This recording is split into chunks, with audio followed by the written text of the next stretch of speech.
and the title of my dissertation is How Does Level Design Affect Immersion in Video Games?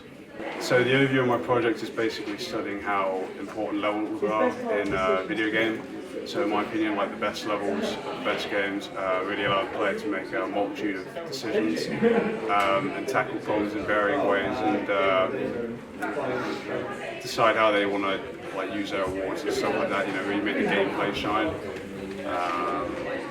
And we're going to study it's basically small things such as layout, challenges, enemies, awards, and then really small things like visual cues and sound cues to provoke the player's imagination. So the outcome of my literature review and my research was basically that levels are a multitude of things come together. So you've got sound cues and visual cues and basic sensory cues. Then you've got layout, enemies, challenge of the level, and then you also got awards. So for most games, like when you have a long level, you can't have one award at the end of it. So that could be a story element.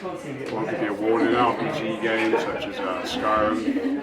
The award is generally exploration in itself, and then the actual physical awards are more like varying rewards spread across the level. You want to spread them across RPG levels so that the player fully explores the area and gets the most out of the level. So to prove my hypothesis, I used the Elder Scrolls Skyrim as a base because you can modify that game.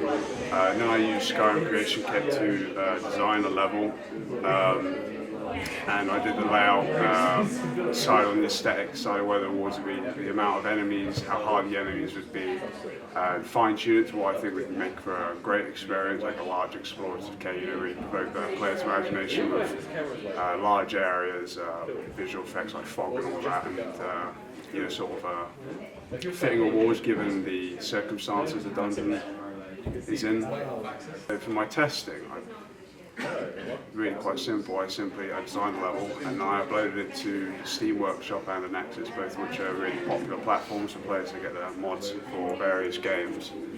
And then I simply said, when you guys finish the level, let me know what you think about the level. Through a questionnaire, basically that questionnaire basically asked some questions such as how did you find the aesthetic? How did you find the layout? How did you find challenging the reward satisfying? And then simple questions, was it fun? Would you like to see any changes and stuff like that? Positive or negative, it didn't matter, most of them were positive. So the best part about my dissertation was I got to make a mod for Skyrim. I've made a couple before, and what made this really unique is I got to go through a more in-depth sort of development. I got to basically make a level and then ask people what they thought about the level and if they had any improvements, suggestions, or a lot of them kind of bug fixes and what they'd like to see in addition. It's a really fulfilling experience because you make something a lot of people like it.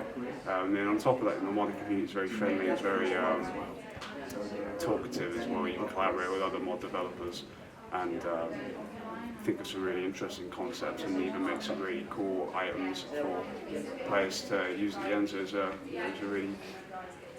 magical.